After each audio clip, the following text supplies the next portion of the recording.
ওকে, আমরা পড়তেছিলাম মহাকর্ষ এবং অভিকর্ষ। আজকে আমাদের লেকচার 4, তাই না? তো আজকে টপিক শুরু করো, সূর্যের ভর নির্ণয়। আচ্ছা, আমি এটা টপিকটা একটু বোঝানো শেষ করি, তারপর তোমরা লিখবা। খেয়াল করো, ধরো এটা সূর্য, এইটা হচ্ছে সূর্য। সূর্যের ভর ধরলাম ক্যাপিটাল এম। সূর্যের ভর হচ্ছে ক্যাপিটাল এম, ঠিক আছে? আমরা এই ক্যাপিটাল এমটা নির্ণয় করতে চাচ্ছি। সূর্যের চারপাশে এই চারদিকে পৃথিবী ঘুরতেছে। পৃথিবী নামক গ্রহটা সূর্যের চারপাশে ঘুরতেছে। আমি পৃথিবীতে বসে আছি, ঠিক আছে? পৃথিবীতে বসে হিসাব করতেছি সূর্যের ভর কত হয়। এই যে পৃথিবীর ভর, এই যে পৃথিবীর ভর ধরলাম স্মল এম। পৃথিবীর ভর কত বলো তো? Small m. পৃথিবীর ভর, পৃথিবীর কেন্দ্র থেকে সূর্যের কেন্দ্র পর্যন্ত যে ডিস্টেন্স, এই ডিস্টেন্সটা ধরলাম স্মল আর। বুঝছো এটুকু? এখন দেখো, যখন পৃথিবী সূর্যের চারপাশে ঘুরে, কোনো একটা বস্তু বৃত্তাকার পথে যদি ঘুরে, তখন ওই বৃত্তাকার পথে যে বস্তুটা ঘুরবে তার মধ্যে দুই ধরনের বল কাজ করে। বাইরের দিকে কাজ করে কেন্দ্র বিমুখী বল, আর ভিতরের দিকে কাজ করে কি? কেন্দ্রমুখী বল। এই যে বাইরের দিকে হচ্ছে কেন্দ্র বিমুখী বল এফসি। বলো তো কেন্দ্র বিমুখী বলের সূত্র কি? কেন্দ্র বিমুখী বলের সূত্র কি বলো? mv²/r, তাই না? আর ভিতরের দিকে কাজ করে কি? কেন্দ্রমুখী বল। এফটা কি বলো তো? কেন্দ্রমুখী বল। কেন্দ্রমুখী বলটা এখানে আসলে মহাকর্ষ বল। বোঝা গেছে?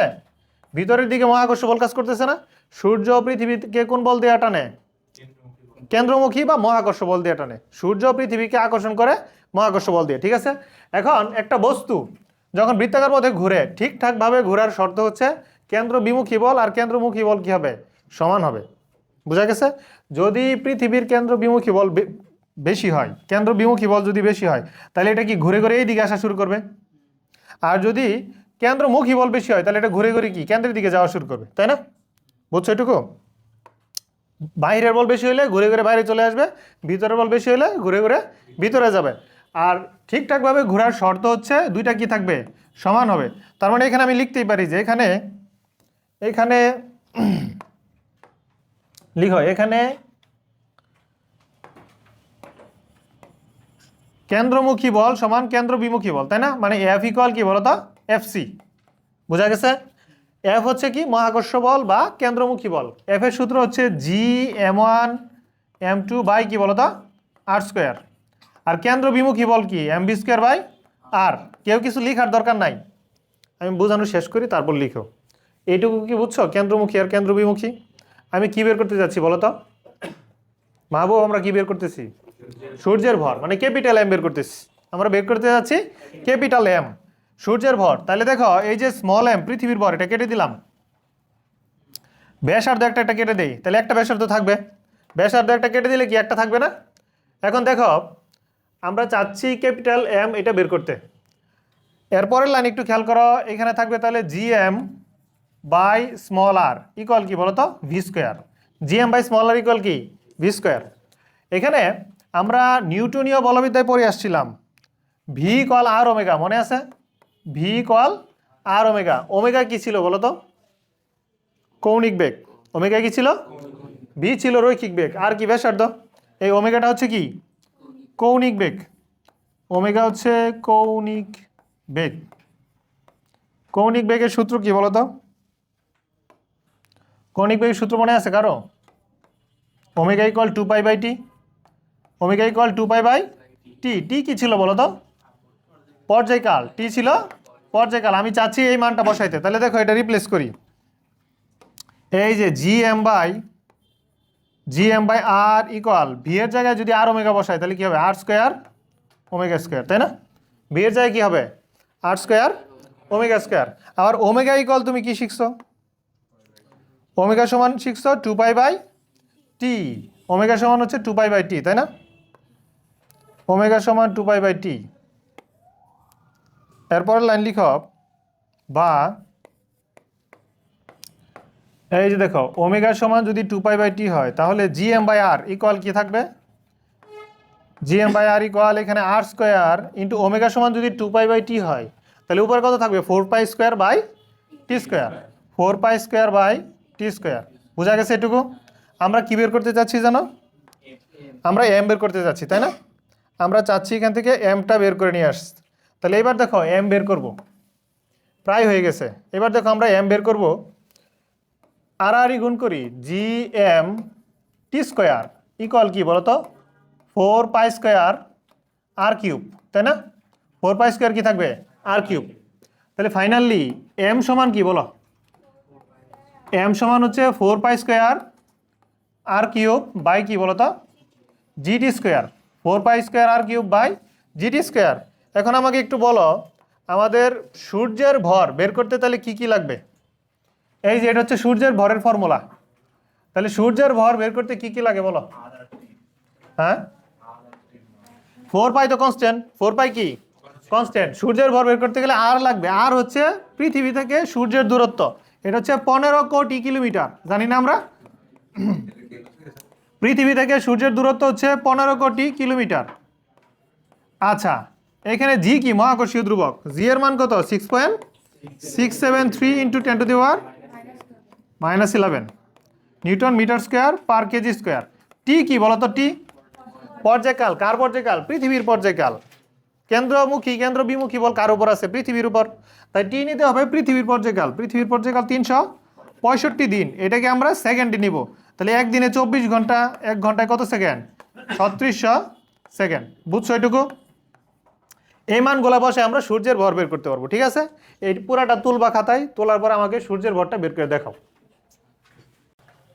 আচ্ছা এরপরের টপিক হচ্ছে পৃথিবীর ঘনত্ব নির্ণয়।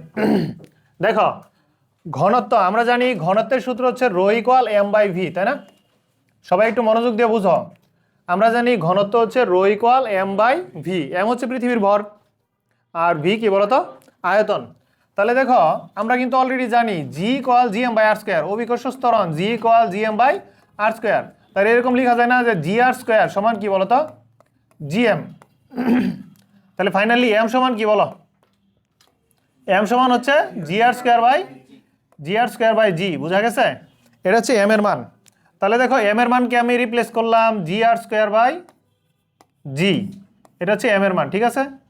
বাই আয়তন, পৃথিবী কি একটা গোলক না? হ্যাঁ আমরা পৃথিবীর ঘনত্ব বের করতেছি, পৃথিবী কি একটা গোলক, তাহলে পৃথিবী একটা গোলক, পৃথিবীর আয়তন কত বলতো? গোলকের আয়তনের সূত্র কি? 4/3 পাই আর কিউব। এই যে এখানে হবে 4/3 পাই আর কিউব, বোঝা গেছে? তাহলে ঘনত্ব রো ইকুয়াল কি দাঁড়ায় দেখো, এটাকে আমি সাজাচ্ছি gr² জি ইন্টু এটাকে যদি উল্টায় দেই তাহলে 3 উপরে উঠবে, 4 পাই আর কিউব, এরা নিচে চলে যাবে, তাই না? বুঝছো? তাহলে ফাইনালি কি থাকে ঘনত্বের সূত্রে? রো ইকুয়াল 3/4, এখানে আর একটা কেটে যাবে, তাহলে উপরে কি থাকবে? শুধু 3, তাই না? আরে জি থাকবে, জি 3g/4 পাই, একটা আর থাকবে অবশিষ্ট, তাই না? ইন্টু কি বলতো জি। এটা হচ্ছে ঘনত্বের সূত্র, বুঝাইতে পারছি? তাহলে ঘনত্বের সূত্র, ঘনত্ব বের করতে গেলে পৃথিবী কিংবা যে কোনো একটা গ্রহের যদি ঘনত্ব বের করতে চাও তাহলে কি কি জানা লাগবে বলো তো? এটার ব্যাসার্ধ জানা লাগবে, মহাকর্ষীয় ধ্রুবক তো ফিক্সড, সব গ্রহের জন্য কি সেম, আর অভিকর্ষ ত্বরণ লাগবে। তুমি যে কোনো গ্রহের যদি ঘনত্ব বের করতে চাও তাহলে তার অভিকর্ষ ত্বরণ জানা লাগবে, আর কি বলতো ব্যাসার্ধ। পৃথিবীর অভিকর্ষ ত্বরণ কত? 9.8। পৃথিবীর ব্যাসার্ধ কত? পৃথিবীর ব্যাসার্ধ হচ্ছে 6400 বা 6.4 × 10⁻6 মিটার। এই মানগুলো বসে পৃথিবীর ঘনত্ব কত হয় আমাকে একটু বলো। আচ্ছা দেখো এটা রেজাল্ট কত আসে তাহলে, 5480 kg per metre cube, kg per metre cube. এখানে একটা বিষয় একটু মনোযোগ দিয়ে বুঝো, দেখো তার মানে পৃথিবীর প্রতি 1 মিটার কিউবে 5480 কেজি ভর আছে, বুঝছো? এই যে পৃথিবী একটা গোলক, এখান থেকে তুমি প্রতি 1 মিটার কিউবে কত পাবা? 5480 কেজি ভর, বোঝা গেছে? এখানে একটা বিষয় ঠান্ডা মাথায় চিন্তা করো, মনে করো 1 মিটার লম্বা 1 মিটার লম্বা, 1 মিটার প্রস্থ এবং 1 মিটার উচ্চতা বিশিষ্ট একটা বক্স নাও, দৈর্ঘ্য প্রস্থ উচ্চতা 1 মিটার। তোমাদের যে হাতে যে স্টিলের স্কেলগুলো থাকে এটা 30 সেন্টিমিটার, তুমি যদি 100 সেন্টিমিটার নাও এইটুকু কী হবে? 1 মিটার। 1 মিটার লম্বা একটা দৈর্ঘ্য, 1 মিটার প্রস্থ, 1 মিটার উচ্চতা, এটা যদি কাঠের বক্স বানাও, এটার মধ্যে পৃথিবী থেকে তোমাকে এই 1 বক্স মাটি দিয়ে দিলাম, মানে প্রতি 1 মিটার কিউবে মাটি দিয়ে দিলাম, তাহলে এখানে আমরা হিসাব করে পাচ্ছি ওইটুকু মাটির ভর কত হবে? 5480। তাহলে এটা কি বাস্তব মনে হচ্ছে? এরকম একটা বক্সের মধ্যে, এত বড় একটা বক্সের মধ্যে কি 5480 কেজি মাটি ধরবে? একটা বড় টাটা ট্রাকের মধ্যে 2000 কেজি ধরে, বোঝো নাই?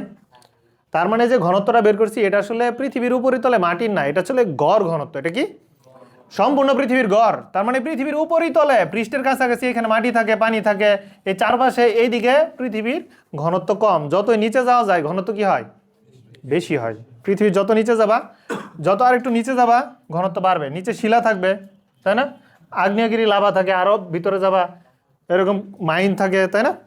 তো বিভিন্ন কান্ট্রি কিন্তু বিভিন্ন মাইনিং কোম্পানি আছে না, যারা মাটি খনন করে, খনি আহরণ করে এগুলা। তো বিভিন্ন মাইনিং কোম্পানি ট্রাই করছে যে কত গভীরে যাওয়া যায়, পৃথিবীর এক পাশ থেকে ফুটা করে আরেক পাশে যাওয়া যায় কিনা, পৃথিবীর এই পাশ থেকে ছিদ্র করতে করতে যদি ওই পাশে যাওয়া যায়। ট্রাই করছে, 12 কিলোমিটারের নিচে কেউ যাইতে পারে নাই। সর্বোচ্চ কত দূরে যাইতে পারছে? 12 কিলোমিটার। বোঝা গেছে? তার মানে পৃথিবীর 12 কিলোমিটারের পরে যেটা দিয়ে মাইন করবা, খনন করবা, ওইটাই ভেঙে যায়, লোহার কোনো কিছু ভেঙে যায়, লোহা পর্যন্ত ভেঙে যায়। তার মানে ওইখানে কি ঘনত্ব অনেক বেশি, হাই ডেন্সিটি। বোঝা গেছে? বুঝছো এটুকু? নেক্সট টপিক লেখো। খেয়াল করো, অভিকর্ষ স্তরণের ভিন্নতা। অভিকর্ষ স্তরণ পরিবর্তন হয়, তাই না? আমরা জানি পৃথিবীর পৃষ্ঠে অভিকর্ষ স্তরণের মান কত বলো তো? এরকম ভূপৃষ্ঠে এরকম জায়গায় অভিকর্ষ স্তরণ কত? 9.8। জি এর মান হচ্ছে 9.8। আমরা যে জায়গায় চলাফেরা করি এখানে অভিকর্ষ স্তরণ 9.8 মিটার পার সেকেন্ড স্কোয়ার। কিন্তু আমরা যদি ভূপৃষ্ঠ থেকে উপরে উঠি তাহলে অভিকর্ষ স্তরণ কমতে থাকে। মনে করো তুমি আস্তে আস্তে উপরে উঠতেছো, আকাশের দিকে উঠতেছো, এখানে অভিকর্ষ স্তরণ কমবে। তুমি যদি নিচের দিকে যাও তাহলেও কি হবে? অভিকর্ষ স্তরণ কমবে। নিচের দিকে নামতে নামতে যদি পৃথিবীর কেন্দ্রে চলে যাও, পৃথিবীর কেন্দ্রে অভিকর্ষ স্তরণ কত? 0। পৃথিবীর কেন্দ্রে অভিকর্ষ স্তরণ 0, তাই না? তার মানে ভূপৃষ্ঠ থেকে উপরে উঠলে অভিকর্ষ স্তরণ কমে, নিচে নামলেও কি হয়? কমে। আবার আমাদের পৃথিবীর মধ্যে দুই ধরনের গতি থাকে না, আহ্নিক গতি আর বার্ষিক গতি। এই যে পৃথিবী নিজের অক্ষের চারপাশে ঘুরে, এটা আহ্নিক গতি। আবার ঘুরে ঘুরে সূর্যের চারপাশে ঘুরে, এটা কি? বার্ষিক গতি। এই যে আহ্নিক গতি, আহ্নিক গতির জন্য অভিকর্ষ স্তরণ কমে। বোঝা গেছে? তাহলে লিখো, অভিকর্ষ স্তরণের ভিন্নতা বা অভিকর্ষ স্তরণের পরিবর্তন হয় 3টা কারণে। ভূপৃষ্ঠ থেকে উপরে উঠলে, ভূপৃষ্ঠ থেকে উপরে উঠলে, লিখো, ভূপৃষ্ঠ থেকে উপরে উঠলে অথবা ভূপৃষ্ঠ থেকে নিচে নামলে, তাই না? ভূপৃষ্ঠ থেকে নিচে নামলে, নিচে নামলে তাহলে অভিকর্ষ স্তরণ কমবে। তারপর খেয়াল করো, আহ্নিক গতির কারণে অভিকর্ষ স্তরণ কমে। এই যে আমাদের পৃথিবী ঘুরতেছে, 24 ঘন্টা একবার ঘুরে, আহ্নিক গতি যদি পরিবর্তন হয় তাহলে অভিকর্ষ স্তরণ পরিবর্তন হবে। আহ্নিক গতির কারণে। দেখা যাচ্ছে না? নিচে নামাই দিচ্ছি তারা।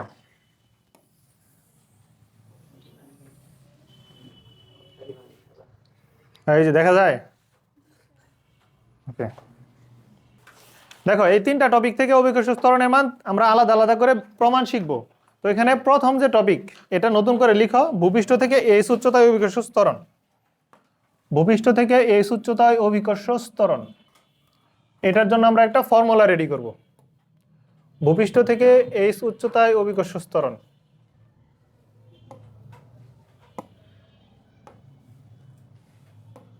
ভূপৃষ্ঠ থেকে এইচ উচ্চতায় অভিকর্ষ স্তরণ। ওকে, লিখো ভূপৃষ্ঠ থেকে, পরে আবার একটু পরে শিখবো ভূপৃষ্ঠ থেকে এইচ গভীরতায়।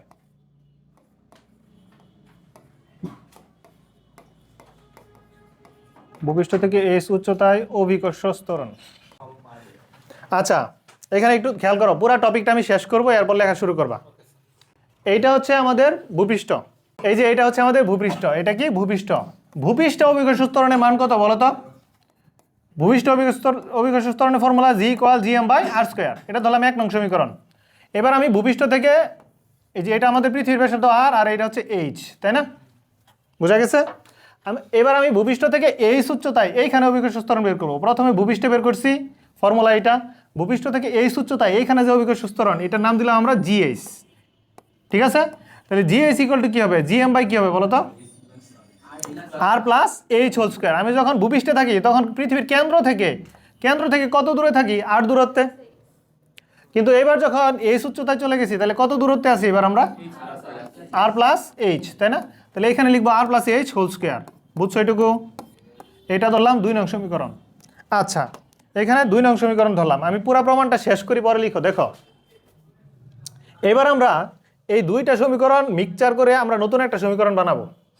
2টা সমীকরণ একসাথে মিক্সচার করে এখান থেকে নতুন একটা সমীকরণ বানাবো। দেখো আমি যদি 1/2 করি, 1/2 এই প্রমাণটা মনোযোগ দিয়ে বুঝবা, খাতায় পরে লিখো। 1/2 হতে পাই। দেখো তো 1 নংকে যদি আমি 2 নং দিয়ে ভাগ করি তাহলে জি ডিভাইড বাই কি লিখবো, জিএস, তাই না? এখানে জিএম বাই আর স্কোয়ার, আর নিচে জিএস এর যে মানটা আছে এটাকে যদি পাশে গুণাকারে লিখি এটা উল্টে যাবে না?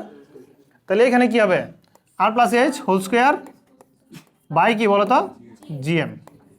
জিএম জিএম চলে যাবে, তাহলে এখানে কি থাকবে, R plus h whole square by কি আর স্কোয়ার, এরকম না? তাহলে এরকম লিখতে পারি আমরা, g divided by gs equal r plus h by r whole square. একসাথে লেখা যায় না?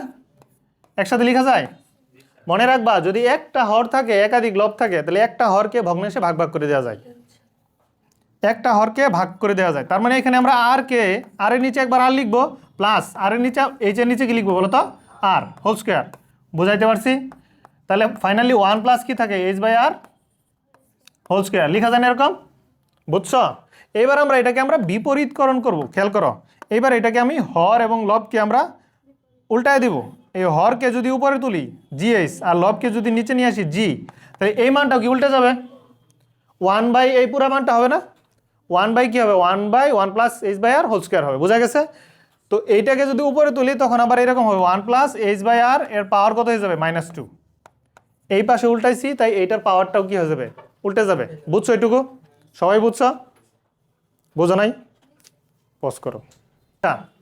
খেয়াল করো, এবার আমরা এটাকে নিয়ে কাজ করি। দেখো এইখানে 1 প্লাস এইচ বাই আর পাওয়ার কত, -2। এবার একটু মনোযোগ দাও, সবাই বোর্ডের দিকে তাকাও। এই দেখো তোমাকে যদি বলি 1 প্লাস এক্স, তোমাকে যদি বলি 1 প্লাস এক্স হোল স্কোয়ার, এটা সূত্র কি বলো তো, a square plus 2ab plus b square, তাই না? এটা হচ্ছে a plus b whole square সূত্র। কিন্তু যদি এরকম থাকে 1 প্লাস এক্স পাওয়ার -2, তাইলে কি হবে বলো তো, 1 প্লাস এক্স পাওয়ার -2 থাকলে এখানে একটা সিরিজ চলে আসবে। দ্বিপদী বিস্তৃতি পড়ছো তোমরা? 1 প্লাস এক্স -2 থাকলে কি হবে, একটা সিরিজ আসবে। সিরিজটা হবে যে এরকম 1 - 2x plus 3x square minus 4x cube. এরপরেরটা কি হবে বলো তো, 5x square 5x to the পাওয়ার 4। এই দেখো 1 - 2x পাওয়ারের চাইতে সহগ এক বেশি থাকে, সহগের চাইতে পাওয়ার এক কম থাকে। 3 যখন থাকে তখন x স্কোয়ার, 4 থাকলে কি x কিউব, 5 থাকলে কি হবে x টু দি পাওয়ার 4। এরকম সিরিজ চলতেই থাকবে। বোঝা গেছে? বুঝছো এটুকু? আচ্ছা এই যে দেখো এইখানে আমাদের সিরিজের মধ্যে সহগের চাইতে পাওয়ার অলওয়েজ কি থাকে, এক কম থাকে, এবং একবার প্লাস থাকলে আরেকবার কি মাইনাস, একবার প্লাস থাকলে আরেকবার মাইনাস। বোঝা গেছে? এইটা সাইড নোটে তুলবা, এটা সাইড নোটে তুললেই হবে, এখানে লেখার দরকার নাই। এখন দেখো আমাদের যে সমীকরণ ছিল এরপরে কি আসে এটা নিয়ে আমরা কাজ করি। এই যে এই সমীকরণটা ছিল, এরপরে এটাকে নিয়ে কাজ করবো। দেখো তো এখানে 1 প্লাস এক্স এর পাওয়ার কত, -2। এই যে 1 প্লাস এটাকে এক্স ধরলাম, 1 প্লাস এই যে এক্স, এই যে এটাকে কি ধরবো আমরা, এক্স, তাহলে পাওয়ার কি হবে, -2। 1 প্লাস এক্স পাওয়ার কি, -2। তাহলে এই যে এই সিরিজের এই ফর্মুলাটা বসবে না এখানে? তাহলে খেয়াল করো, এটা আমি শেষ করি, পরে লিখবা g h by g equal, এখানে কি লিখবো 1 পজ করা যায়। এরপরে আমরা হচ্ছে এই যে এইখানে এইচ বাই আর এটাকে যদি এক্স বিবেচনা করি তাহলে এই যে 1 মাইনাস কি হবে 2x, এক্স মানে কি এইচ বাই আর, প্লাস কি বলতো 3x স্কোয়ার, এক্স স্কোয়ার মানে কি h by r square, minus 4 কি বলতো h by r whole cube. এরকম চলতেই থাকবে না? বোঝা গেছে? আচ্ছা আমি এটাকে শেষ করি। দেখো এখানে এইচ বাই আর বলতো, এইচ বাই আর, এইচ কি ভূপৃষ্ঠ থেকে উচ্চতা, এইচ হচ্ছে ভূপৃষ্ঠ থেকে উচ্চতা, আর আর হচ্ছে পৃথিবীর ব্যাসার্ধ। পৃথিবীর ব্যাসার্ধ হচ্ছে 6400 কিলোমিটার। আর এইচ এর মান তুমি কত দূর উপরে উঠবা, 20 kilo, 30 kilo, 50 kilo, 100 kilo, 1000 kilo, যাই হোক এইচ এর মানটা তো আর এর চাইতে ছোট। এইচ এর মান কি আর এর চাইতে ছোট, তাহলে এইচ বাই আর এটা কি একটা ছোট সংখ্যা, এইচ বাই আর কি একটা ছোট সংখ্যা। বোঝা গেছে? একটা ছোট সংখ্যাকে একটা বড় সংখ্যা দিয়ে ভাগ করলে 1 এর চেয়ে ছোট সংখ্যা আসবে। এইচ হচ্ছে ছোট সংখ্যা, আর হচ্ছে বড় সংখ্যা। একটা ছোট সংখ্যাকে বড় সংখ্যা দিয়ে ভাগ করলে ভাগফল অলওয়েজ 1 এর চেয়ে ছোট আসবে। তাহলে এইচ বাই আর যেহেতু ছোট সংখ্যা, এখন আমরা দেখো 1 এর চেয়ে ছোট সংখ্যাকে যদি স্কোয়ার করি কি হয়, মনে করো 0.9, এটাকে স্কোয়ার করলে হয় 0.81। 0.9 এর চেয়ে 0.81 কম না, মানে 9কে স্কোয়ার করলে 81 হয়, এটাও বড় হয়। 1 এর চেয়ে বড় সংখ্যাকে স্কোয়ার করলে কি হয়? বড় হয়। কিউব করলে বড় হয়, কিন্তু 1 এর চেয়ে ছোট সংখ্যা স্কোয়ার করলে কি হয়? ছোট হয়। কিউব করলে আরো ছোট হয়, পাওয়ার 4 করলে কি হবে? আরো ছোট হবে। তার মানে দেখো এখানে হায়ার অর্ডার যেগুলা পাওয়ার 2, পাওয়ার 3, পাওয়ার 4, 5 এই সবগুলা কি ছোট সংখ্যা, তাই না? ছোট সংখ্যা হচ্ছে বাদ দেওয়া যায়। ফিজিক্সের হায়ার লেভেলে একটা থিওরি আছে, অনার্সে একটা থিওরি আছে, থিওরি অফ অ্যাপ্রক্সিমেশন, মানে খুব বড় সংখ্যার সাথে একটা খুবই ক্ষুদ্র সংখ্যা থাকলে আমরা বাদ দিই। তুমি যদি কোনো একটা অঙ্কের রেজাল্ট পাও 500.007, তাহলে এটুকু তোমরা বাদ দাও না? তার মানে এটা বাদ দাও থিওরি অফ অ্যাপ্রক্সিমেশন রুল অনুযায়ী, বোঝা গেছে? যেগুলো ছোট সংখ্যা এগুলো আমরা বাদ দিতেই পারি। তাহলে এখানে আমরা এরকম লিখবো যে h/r এর উচ্চ ঘাতগুলো আমরা অগ্রাহ্য করব। কেন অগ্রাহ্য করব? h/r খুবই ক্ষুদ্র সংখ্যা, তাই না? h/r এর উচ্চ ঘাতগুলো কি বলতো? খুবই ক্ষুদ্র সংখ্যা। এর উচ্চ ঘাত মানে কি? পাওয়ার যেগুলোর বেশি, বুঝছো? h/r এর উচ্চ ঘাতগুলো খুব ক্ষুদ্র সংখ্যা, তাই এদেরকে আমরা অগ্রাহ্য করব, নেগলেক্ট করব, বোঝা গেছে? ইগনোর করব। লিখো h/r এর উচ্চ ঘাতগুলি অগ্রাহ্য করে পাই। আচ্ছা, যদি সবাইকে অগ্রাহ্য করি আমরা, তাহলে উচ্চ ঘাত যারা, মানে 1 এর চেয়ে পাওয়ার যাদের বেশি, এই সবগুলাকে কি করবো? আমরা বাদ দিয়ে দিব, বোঝা গেছে? মুরসালিন বলো তো কেন বাদ দিব? কারণ ওইগুলোর সাথে মানে এদের উচ্চ ঘাতগুলা খুবই ক্ষুদ্র। একেতে ক্ষুদ্র সংখ্যা, আরেকটা মজার বিষয়, একবার প্লাস আর একবার মাইনাস, প্লাস মাইনাস একটু বাড়লেও আবার কমে যায়, আর একটু বাড়লে কি আবার কমে যায়। তার মানে আমরা রাখবো কোনটুকু বলো তো? এই যে এইটুকু রাখবো, তাই না? তাহলে বা আমরা এরকম লিখতেই পারি gh/g সমান কত বলো তো? 1 - 2h বাই কত? আর ফাইনালি আমরা gh বের করতে যাচ্ছিলাম, ভূপৃষ্ঠ থেকে এই উচ্চতা ত্বরণ gh বের করতে যাচ্ছি, এটা হবে g × 1 - h/r, বুঝছো এটুকু?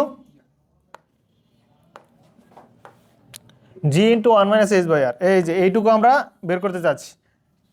আচ্ছা বলো তাহলে ভূপৃষ্ঠ থেকে এই উচ্চতায় অভিকর্ষ ত্বরণ বের করতে গেলে কয়টা ইনফরমেশন লাগে? জি লাগে, জি তো 9.8, আর লাগে আর কি? পৃথিবীর ব্যাসার্ধ। শুধুমাত্র এইটা হইলেই হয়। এইচ, ভূপৃষ্ঠ থেকে এইচ উচ্চতা জানা থাকলে আমাদের অভিকর্ষ ত্বরণ বের করতে পারবো, বুঝাইতে পারছি? আচ্ছা তোমরা 2 নং সমীকরণের দিকে তাকাও, সবাই একটু 2 নং সমীকরণের দিকে তাকাও। এইটাও কি জিএইচ এর ফর্মুলা না? এইটা দিয়েও আমরা ম্যাথ করতে পারবো, তবে এটার বেলায় এইচ লাগবে। কি লাগবে? এইচ লাগবে, উচ্চতা লাগবে এবং পৃথিবীর ভর লাগবে। কি লাগবে বলো তো? পৃথিবীর ভর, এক্সট্রা একটা ইনফরমেশন লাগবে, বুঝছো? তার মানে এই ফর্মুলা অথবা এই ফর্মুলা যে কোনো একটা অ্যাপ্লাই করলেই ভূপৃষ্ঠ থেকে এই উচ্চতায় অভিকর্ষ ত্বরণ বের করতে পারবো, ঠিক আছে? দুইটাই মনে রাখবো। আচ্ছা দেখো এখানে আমরা দুইটা ফর্মুলা পাচ্ছি, gh = gm/r + h², এটা ইউজ করতে পারি। gh = g × 1 - 2h/r, এটা ইউজ করতে পারি। দুইটা ফর্মুলার রেজাল্ট সামান্য একটু মানে ডিফারেন্স আসতে পারে, বোঝা গেছে? দুইটার উত্তর সামান্য একটু ব্যবধান আসতে পারে। তো এখন তুমি যদি পরীক্ষায় বসাও কোনটা অ্যাপ্লাই করবা, এটা একটা প্রশ্ন, ঠিক আছে? এখন দেখো এই দুইটা আমরা ফর্মুলা নিয়ে একটু অ্যানালাইসিস করি। এইটার দিকে তাকাও, এইটার মধ্যে তুমি ভূপৃষ্ঠ থেকে যতই উপরে উঠো না কেন, এইচ এর মান যতই বসাও, এইচ এর মান যত বড় বসাবা একটা হরের মান বড় হবে। একটা ভগ্নাংশকে হরের মান বড় দিয়ে ভাগ করলে জিএইচ এর মান কি? ছোট আসবে। এই ফর্মুলা অনুযায়ী তুমি ভূপৃষ্ঠ থেকে যতই উপরে উঠো অভিকর্ষ ত্বরণ কমতে থাকবে, কিন্তু কখনোই শূন্য হবে না। কখনো কি হবে না? শূন্য হবে না। এবং থিওরিটিক্যালি তাই বিজ্ঞানী নিউটন বলছে মহাবিশ্বের প্রত্যেকটা বস্তু একে অপরকে আকর্ষণ করে। উনি পুরা মহাবিশ্ব বলছে, মানে মঙ্গল গ্রহের একটা পাথর পৃথিবীর একটা পাথরকেও আকর্ষণ করতেছে, তাই না? নিউটনের মতে মঙ্গল গ্রহ আর পৃথিবী দুইটার মধ্যে কি মহাকর্ষ বল একটা পাথর পর্যন্ত আছে। তার মানে মহাকর্ষের রেঞ্জ বা পাল্লা কি? অসীম। অভিকর্ষ ত্বরণ এটাও কি? অসীম পর্যন্ত কিছু না কিছু থাকবে, বোঝা গেছে? কিন্তু প্র্যাকটিক্যালি দেখা যায় নভোচারীরা যখন ভূপৃষ্ঠ থেকে একটা নির্দিষ্ট হাইট উপরে উঠে, এইখানে যদি উঠে তখন দেখা যায় অভিকর্ষ ত্বরণ শূন্য হয়। স্পেস স্টেশনে দেখা যায় নভোচারীরা কলম ফেলে দিলে কলম পড়ে না, দেখছো না? পানি ফেলে দিলে পানি পড়ে না, কারণ ওইখানে কি অভিকর্ষ ত্বরণ শূন্য। অভিকর্ষ ত্বরণ শূন্য বললে তো বস্তুর ওজন কি থাকে? শূন্য থাকে। তার মানে প্র্যাকটিক্যালি ভূপৃষ্ঠ থেকে একটা নির্দিষ্ট হাইট উপরে উঠলে অভিকর্ষ ত্বরণ শূন্য হয়। এখন প্র্যাকটিক্যালি এই যে এটা খাটে, দেখো এখানে এইচ এর মান তুমি যদি r/2 বসাও, খেয়াল করো তো, এইচ এর মান যদি r/2 বসাও তাহলে জিএইচ এর মান কত আসে? g × 1 - এইচ এর মান বসাচ্ছি r/2, তাই না? এইচ এর মান কত বসাচ্ছি? r/2, তাহলে আর চলে যায়, এটা 2 r/2, 2 চলে যায়, আর চলে যায়, তাহলে 1 থাকে না? তাহলে জি ইন্টু ওয়ান মাইনাস কত থাকে 1, তার মানে কত 0। তার মানে ভূপৃষ্ঠ থেকে r/2 উচ্চতায়, ভূপৃষ্ঠ থেকে r/2 উচ্চতায় অভিকর্ষ ত্বরণ কি হয়? 0 হয়। এটা প্র্যাকটিক্যালি, বুঝছো? প্র্যাকটিক্যালি আমরা নিজেরা ফিল করি যে ভূপৃষ্ঠ থেকে একটা হাইট উপরে উঠলে অভিকর্ষ ত্বরণ 0 হয়। ওই হাইটটা কত? ওই হাইটটা হচ্ছে যে পৃথিবীর যে ব্যাসার্ধ r, এটার অর্ধেক, মানে যে এইটুকু। আমাদের এইচ এর মান যদি r এর অর্ধেক হয়, r/2 এর অর্ধেক হয়, তাহলে অভিকর্ষ ত্বরণ 0 হয়। তার মানে এই ফর্মুলা খাটবে থিওরিটিক্যালি, এটা খাটবে কোথায় বলো তো? প্র্যাকটিক্যালি। যদি তোমার পরীক্ষায় এরকম প্রশ্ন আসে যে কোথায় অভিকর্ষ ত্বরণ অর্ধেক হবে, কোথায় 0 হবে, কোথায় 1/3 হবে, 1/4 হবে, ওই সকল ক্ষেত্রে তুমি এইটা ইউজ করবা। বুঝা গেছে? আর এজ ইউজুয়াল এইটা ইউজ করলেও স্যার কাটবে না। বুঝা গেছে? কোনো কোনো সময় যেমন 24 সালে এরকম একটা প্রশ্ন আসছিল, দুইটা ফর্মুলা দিয়েই অভিকর্ষ ত্বরণ ভিন্ন আসে কেন ব্যাখ্যা করো। তখন তুমি দুইটা দিয়ে করবা, এটা দিয়ে রেজাল্ট একরকম আসবে, এটা দিয়ে অন্যরকম আসবে। তখন তুমি বলবা যে এটা তত্ত্বীয়ভাবে বেশি প্রযোজ্য, আর এটা কি বলো তো? প্র্যাকটিক্যালি বেশি প্রযোজ্য। বোঝা গেছে? তো নেক্সট দিন আমরা ভূপৃষ্ঠ থেকে এই গভীরতা অভিকর্ষ ত্বরণ বের করবো, আর আহ্নিক গতির কারণে বের করবো। ওকে, যাও তাহলে আজকে এই পর্যন্তই, ছুটি।